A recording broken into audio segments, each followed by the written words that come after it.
آج ایک ایسا، یوں سمجھے کہ اس عالم کے عجائب و غرائب چیزوں میں سے ایک ایسی چیز کی بات ہونی ہے جس پر آج سائنس بھی حیران ہے۔ نظام ہے تو کیسا نظام ہے؟ جی ہاں، آج بات کریں گے شہد کی مکھی کی۔ عربی میں شہد کی مکھی کو نحل کہتے ہیں۔ قرآن مجید میں اللہ تبارک و تعالیٰ نے ایک سورت نازل فرمائی جس کا نام ہی سورہ نحل ہے۔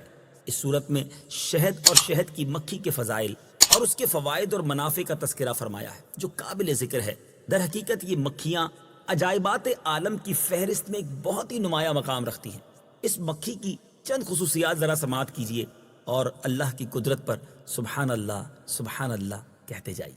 اس مکھی کے گھروں یعنی چھتوں کا ڈسپلن اور نظام عمل اتنا منظم اور باقاعدہ ہے گویا ایک ترقی یافتہ ملک کا نظام سلطنت ہو جو پورے نظام و انتظام کے ساتھ نظم مملکت چلا رہا ہے، جس میں کوئی خلل اور فساد رونما نہیں ہوتا۔ اسی طرح ہزاروں بلکہ لاکھوں کی تعداد میں یہ مکھیاں اس طرح رہتی ہیں کہ ان کا ایک بادشاہ ہوتا ہے جو جسم اور قد میں تمام مکھیوں سے بڑا ہوتا ہے۔ تمام مکھیاں اس کی قیادت میں سفر اور قیام کرتی ہیں اور اس بادشاہ کو یعصوب کہتے ہیں۔ ان کا یعصوب ان مکھیوں کے لیے تقسیم کار کرتا ہے، سب کو اپنی اپنی ڈیوٹی پر لگا کر کام کراتا ہے۔ چنانچہ کچھ مکھیاں مکان بناتی ہیں جو سوراخوں کی شکل میں ہوتا ہے۔ یہ مکھیاں ان سوراخوں کو اتنی خوبصورتی اور یکسانیت کے ساتھ مسدس یعنی 6 گوشوں والا کی شکل کا بناتی ہیں کہ گویا کسی ماہر انجینئر نے کمپاس یعنی پرکار کی مدد سے ان سوراخوں کو بنایا ہو۔ بالکل ایگزیکٹلی ایک ہی سائز ہوتے ہیں، سب کی شکل بالکل یکساں اور ایک جیسی، سب کی لمبائی، چوڑائی اور گہرائی۔ سبحان اللہ، کمال کا یہ شاہکار ہوتا ہے جب یہ بناتی ہے۔ اسی طرح کچھ مکھیاں یعصوب کے حکم سے انڈے، بچے پیدا کرنے کا کام انجام دیتی ہیں۔ کچھ شہد تیار کرتی ہیں، کچھ موم بناتی ہیں، کچھ پانی لاتی ہیں، کچھ پہرا دیتی رہتی ہیں۔ مجال نہیں کہ کوئی دوسری مکھی ان کے گھر میں داخل ہو سکے۔ یہ مکھیاں پھلوں، پھولوں وغیرہ کا رس چوس چوس کر لاتی ہیں اور شہد کے خزانے میں جمع کرتی رہتی ہیں، اور پھلوں پھولوں کی تلاش میں جنگلوں اور میدانوں میں سینکڑوں میل الگ الگ دور دور تک چلی جاتی ہیں اور بلا تکلف کسی تلاش کے سیدھے سینکڑوں میل کی دوری سے اپنے چھتوں میں پہنچ جاتی ہیں۔ یہ مکھیاں مختلف رنگوں اور مختلف ذائقوں کا شہد تیار کرتی ہیں، کبھی سرخ، کبھی سفید، کبھی سیاہ، کبھی زرد، کبھی پتلا، کبھی گاڑھا۔ مختلف موسموں اور مختلف پھلوں پھولوں کی بدولت شہد کے مختلف رنگ اور ذائقے بدلتے رہتے ہیں۔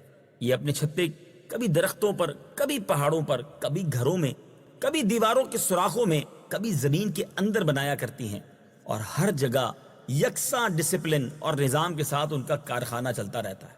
نافرمان اور باغی مکھیوں کو ان کا یعصوب مناسب سزائیں بھی دیتا ہے۔ جی ہاں، یہاں تک کہ بعض کو قتل بھی کروا دیتا ہے اور سب کو اپنے کنٹرول میں رکھتا ہے۔ کبھی کوئی شہد کی مکھی کسی نجاست پر نہیں بیٹھ سکتی، اور اگر کوئی کبھی بیٹھ جائے تو ان کا بادشاہ یعصوب اس کو سخت سزا دے کر چھتے سے نکال دیتا ہے۔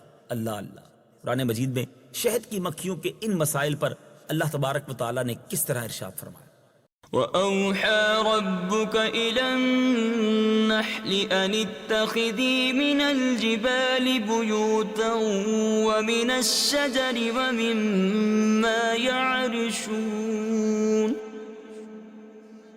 ثُمَّ كُلِي مِن كُلِّ الثَّمَرَاتِ فَاسْلُكِي سُبُلَ رَبِّكِ ذُلُلًا يخرج من بطونها شراب مختلف ألوانه فيه شفاء للناس إن في ذلك لآية لقوم يتفكرون۔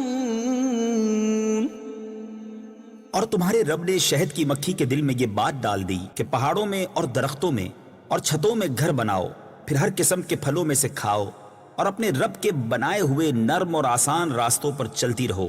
اس کے پیٹ سے ایک پینے کی رنگ برنگی چیز نکلتی ہے، اس میں لوگوں کے لیے شفا ہے، بے شک اس میں غور و فکر کرنے والوں کے لیے نشانی ہے۔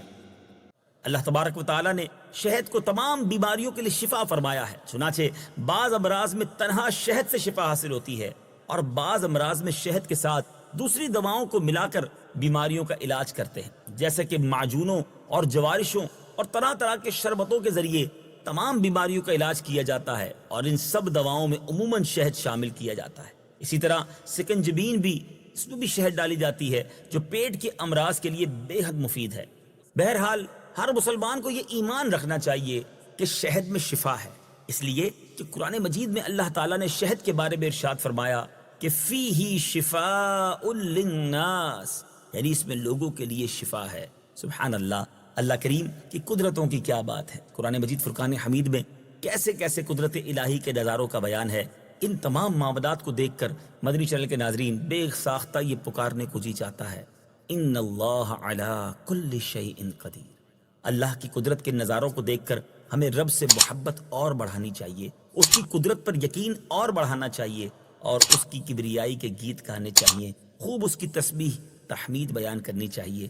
اللہ تبارک و تعالی ہمیں اپنی تسبیح کرنے والی، اپنا ذکر کرنے والی زبان عطا فرمائے، اور رب کریم ہمیں اپنی نافرمانی سے محفوظ فرمائے۔